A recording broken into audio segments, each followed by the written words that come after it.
હોસ્પિટલમાં જે કાંઈ ડૉક્ટર છાત્ર સાથે દુર્ઘટના બની છે એ ખૂબ જ નિંદનીય છે.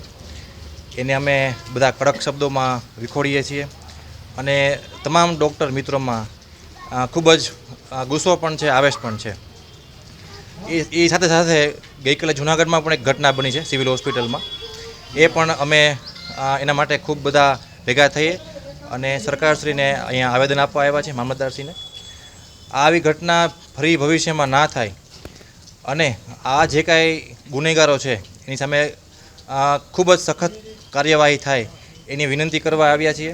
અને ભવિષ્યમાં ફરી પાછી કોઈ આવી દુર્ઘટનાઓ ના થાય એના માટે સરકાર અમને બાંહેધરી આપે, એના માટે કોઈ સારા સખત કાયદાની અમલવારી થાય એની વિનંતી કરવા આવ્યા છીએ. અને બીજું, ઇન્ડિયન મેડિકલ એસોસિએશનની સૂચના પ્રમાણે આવતીકાલે બગસરાના તમામ ડૉક્ટર મિત્રોએ કડક બંધ પાડવાનો નિર્ણય કર્યો છે.